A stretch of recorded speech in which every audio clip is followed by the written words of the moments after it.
and it's something the FAA will not pay for. There are no taxpayer dollars. I'm not understanding. These are private dollars. Wait a minute. Taxpayer dollars were expended in 2005, 6, and 7 through the issuance of certificates of participation for improvements made at the airport, many of which directly benefited the current FBO. We're still paying the debt service on those bonds, if you will. What this applicant has proposed is, in essence, giving the county up to $5 million in brand new infrastructure with no interest, and asking over the term of the lease that they be allowed to abate some of that. So you're borrowing money that you're not paying for. There's still revenue being derived from this lease. It's not a freebie. There are no taxpayer dollars being given away, as we currently are experiencing through the ongoing debt service. So I'm trying to find logic in your argument that taxpayer dollars are on the line here. You've heard Mr. Arnold say that approximately $10,000 of airport funds will be expended for some minor improvements, but millions of dollars are going to be expended by the private sector for the benefit of the taxpayers. Well, I understand what you're saying, but at this point, you say benefit of the taxpayers. After a year's time, there's only going to be one FBO, and therefore the extra structure is not going to be needed on the airport. You can't make that assumption. You know, I was on the city council several years ago in this community when Home Depot announced they were coming to town. We had to approve their development plan. We had 2 downtown hardware stores that were making the argument that they would be out of business in short order. There was no, we could not inhibit, prohibit, or control the market. I mean, this is the purpose behind the non-exclusivity rules and regulations that have been promulgated by the FAA.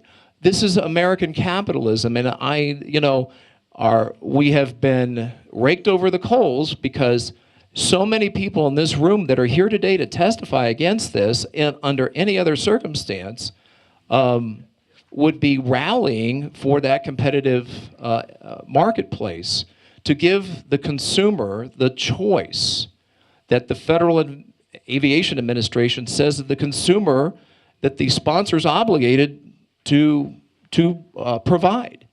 I have nothing against, the second FBO coming in.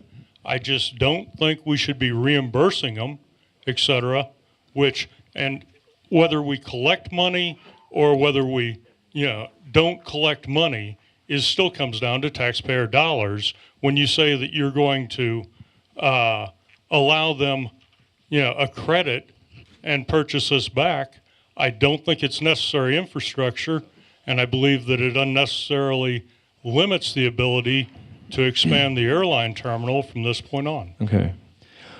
Thank you for your comments. Next speaker, Richard Harding.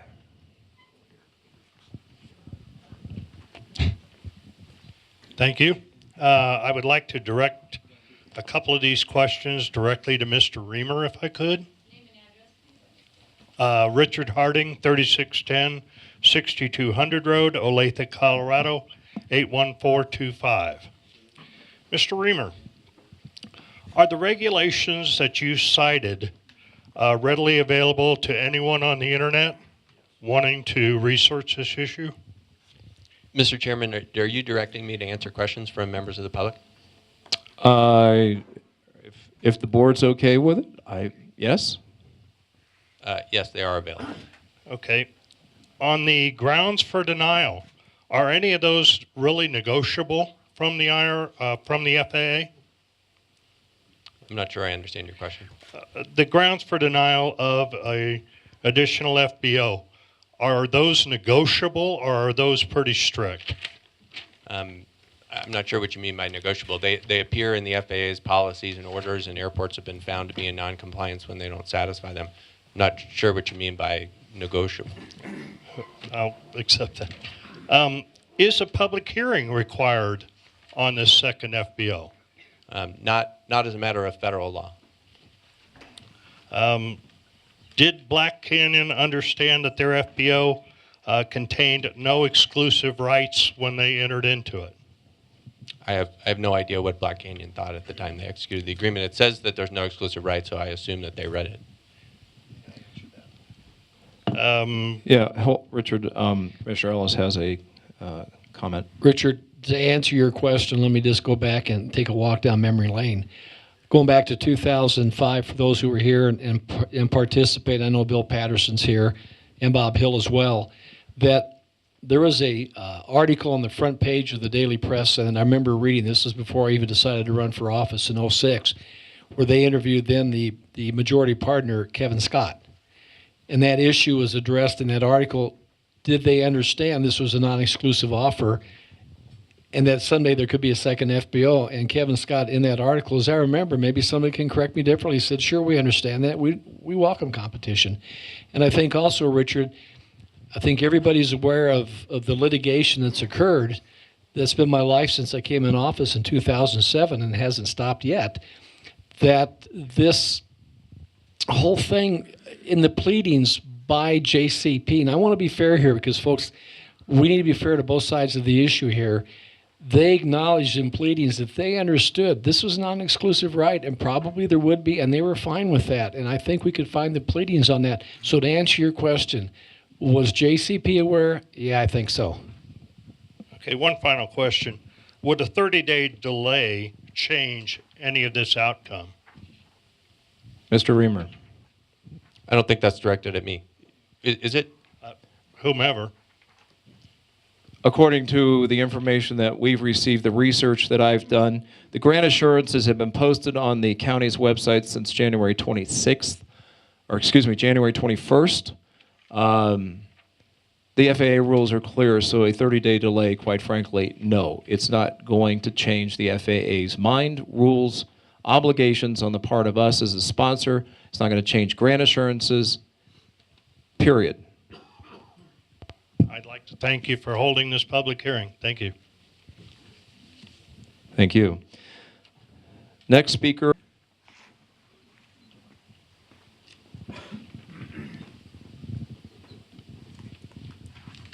Mark Irving, 14522 Mustang Lane, Montrose, Colorado, 81403.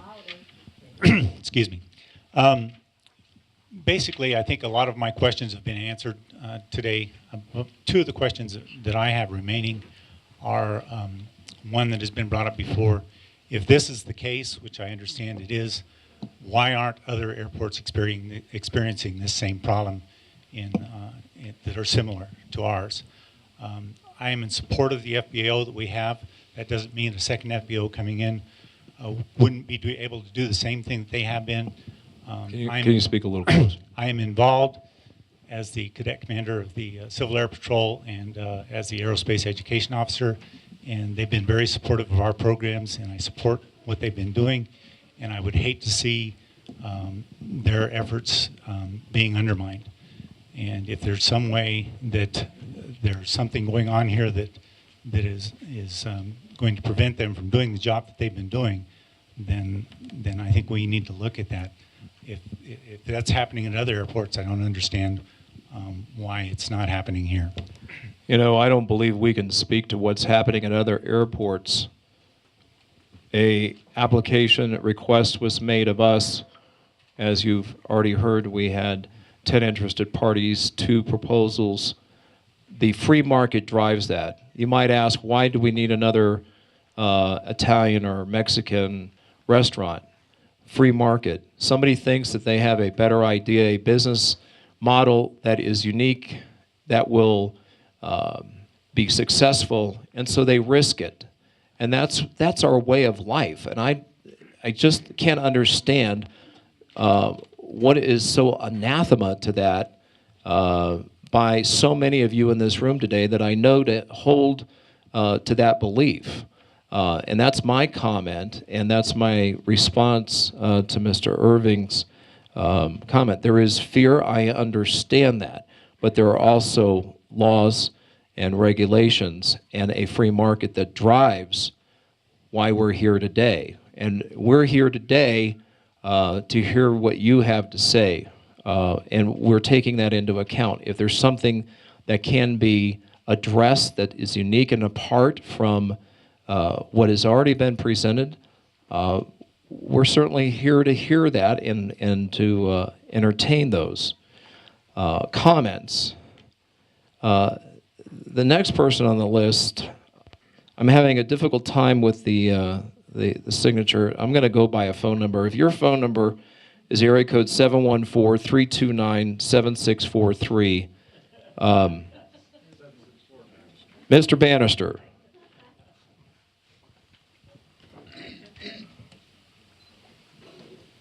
Sorry about my legs. I just couldn't decipher this. I'm sorry. Okay, Paul Bannister, 16880 Wildwood Drive, Montrose, Colorado. Can you hear me?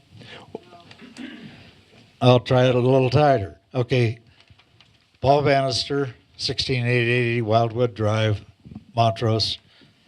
I spoke out of turn before, I guess. I didn't realize it was going to be partitioned. I really have one question, and that's kind of on the order of what Blake asked. That's for Mr. Reamer. And that's the grant assurance. I don't think it's directly relevant on the Part 22. It, to my knowledge, does not require subsidization of the entity. Now, as far as a double FBO, that's not a problem. It probably is a problem, but I don't have a problem with it legally. Just kind of think that some of this sounds like it's going to be walking right into Stumer's ongoing litigation and putting us in a very vulnerable position. We have successfully defended against Mr. Stumer's ongoing litigation.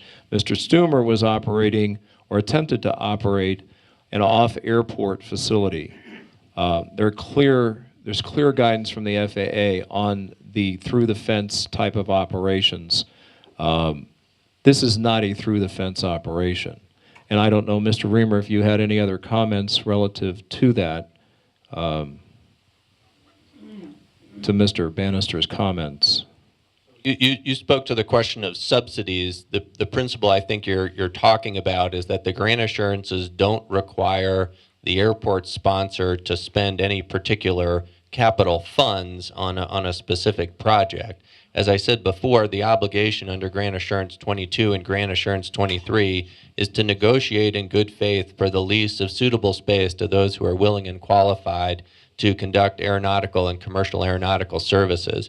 If in the course of that lease negotiation, it makes sense on both sides of the equation to enter into something like the approach that's been settled on here in terms of the capital improvements that are to be made by the tenant, and in exchange receive a rent credit for it. And again, as Lloyd mentioned before, that's the structure that's contemplated in the operating agreement that's been presented to the board. Then that's something that the airport needs to look at as part of its obligation to negotiate in good faith. So no, the grant assurances don't require the airport to necessarily spend particular dollars on particular improvements, but it does require them to have an open mind when it comes to lease negotiations and or enter into an agreement that makes sense and protects the county's financial proprietary rights and its rights as the airport operator.